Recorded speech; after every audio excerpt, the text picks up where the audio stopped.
Before dawn on June 4, 1942, the flight decks of Japan's mighty aircraft carriers buzzed with energy. Pilots, filled with the confidence born of 6 months of unbroken victories, prepared to launch. They believed they were on their way to another glorious triumph, one that would cement Japan's dominance over the Pacific. They had no idea that just over the horizon, 3 American carriers lay in wait, ready to spring a deadly trap. The fate of the war was about to be decided in a single brutal day. This is the story of the Battle of Midway, but told from the side that lost it all. It's a tale of brilliant planning undone by fatal arrogance, of crucial mistakes and missed opportunities, and of how a complex, seemingly invincible war machine was brought to its knees.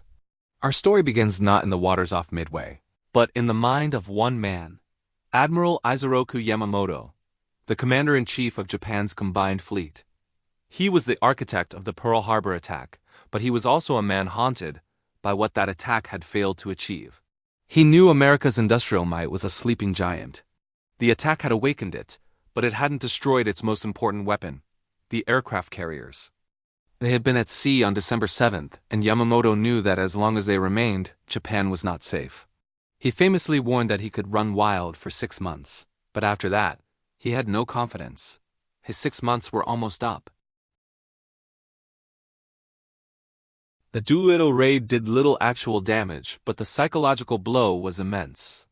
The emperor himself had been endangered. The military, which had promised the people that the homeland was inviolable, was deeply humiliated. Someone had to pay, and a decisive victory was needed, fast. This was the opening Yamamoto needed to push his master plan, Operation Enemy. The target was the tiny atoll of Midway, a strategic outpost that Yamamoto believed the Americans could not afford to lose. His plan was audacious: seize Midway and lure the remaining American carriers into a final, decisive battle where they could be annihilated. However, not everyone in the Naval High Command agreed. The Naval General Staff wanted to continue pushing south, towards Fiji and Samoa, to cut off Australia, but the shock of the Doolittle raid tipped the scales. Yamamoto got his way, threatening to resign if his plan was not approved. The plan for Operation Emmy was a product of supreme confidence, and it was breathtaking in its complexity. Nearly 200 ships, including 11 battleships, 8 carriers, and dozens of cruisers and destroyers, were divided into multiple fleets spread across hundreds of miles of ocean. There was a carrier strike force, an invasion force, a battleship force, and even a diversionary force to attack the Aleutian Islands in Alaska, hoping to draw American attention north. It was the largest naval operation Japan had ever mounted. But its very complexity was its weakness. Senior officers like Admirals Matome Ugaki and Tamon Yamaguchi warned that spreading the forces so thin was risky. What if the enemy wasn't where they expected? What if the timing went wrong? Their concerns were brushed aside. Japan was suffering from what historians would later call victory disease, a dangerous mix of arrogance and overconfidence. After their stunning successes from Pearl Harbor to the Dutch East Indies, they believed they were invincible and that their plans were infallible. This arrogance extended to their intelligence assessments. They believed the U.S. Navy was demoralized and slow to react. They estimated the Americans had only 2 carriers available, completely missing the fact that the USS Yorktown, heavily damaged at the Battle of the Coral Sea, was being miraculously repaired in just 72 hours at Pearl Harbor. Most critically, they were confident that their naval code JN-25B was secure. They assumed the Americans were months, if not years, away from breaking it. They had cracked JN-25B. They knew Japan's target was codenamed AF. To confirm it, they devised a brilliant trick. They had the garrison at Midway send an unencrypted message claiming their water purification system had broken. A few days later, Japanese intelligence intercepts reported that AF is short on water. The trap was set. Admiral Chester Nimitz, the U.S. Pacific Fleet commander, now knew exactly where and when the Japanese would strike. He positioned his 3 carriers Hornet, Enterprise, and the newly repaired Yorktown northeast of Midway, perfectly placed for an ambush. The Japanese plan relied on a multi-layered reconnaissance screen to find the American carriers first. But here too things started to go wrong. The submarines meant to form a picket line to detect the American carriers arrived late. Nimitz's fleet had already sailed past them.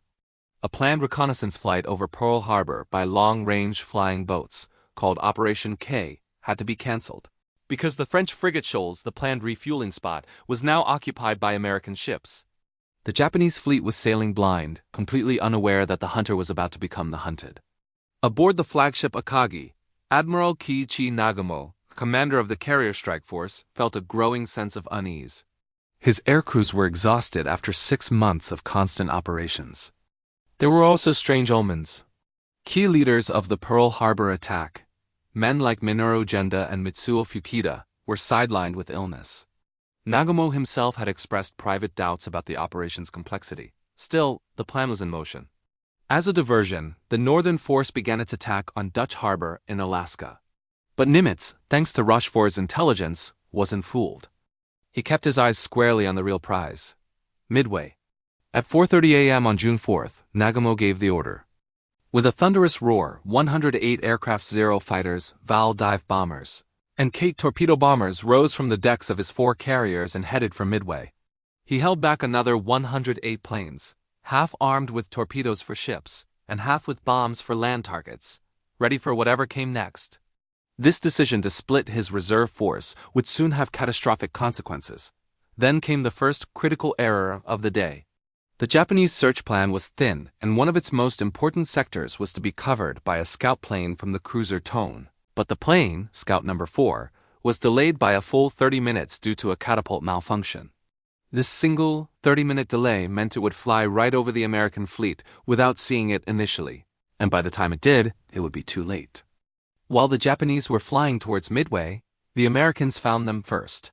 At 5:34 a.m. a U.S. Navy PBY Catalina patrol plane spotted the enemy carriers, radioing the electrifying message: "Many planes heading Midway." At 5:53 a.m., Midway's own radar picked up the incoming Japanese strike force. The island braced for impact. The U.S. Marine Corps fighters based there, mostly obsolete Brewster Buffaloes, bravely scrambled to intercept the far superior Japanese Zeros. They were hopelessly outmatched and suffered devastating losses, but they fought with incredible courage, disrupting the Japanese bombing formations.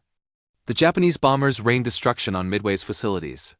But when the attack was over, the strike leader, Lieutenant Joichi Tominaga, radioed back to Nagamo. His message would force a fateful decision. He reported, "There is need for a second strike." The American anti-aircraft fire had been intense, the runways were still usable, and crucially, they hadn't caught any American bombers on the ground. While Nagamo was processing this information, the first American counterattacks began. A motley collection of planes from Midway B-26 Marauders and obsolete TBF Avenger torpedo bombers roared towards the Japanese carriers. They were flying without fighter escort straight into a wall of Zero fighters and anti-aircraft fire.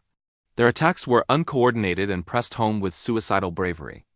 Not a single torpedo found its mark. The losses were horrific. But these doomed attacks achieved 2 crucial things. They forced the Japanese carriers to maneuver wildly, disrupting their ability to launch their own planes, and they convinced Nagamo that the immediate threat was from Midway, not from an unseen enemy fleet. This was the moment of decision for Admiral Nagamo. Tominaga was demanding a second strike on Midway. The attacks from the island's planes seemed to confirm this was the right move. But his reserve aircraft were armed with torpedoes, meant for ships.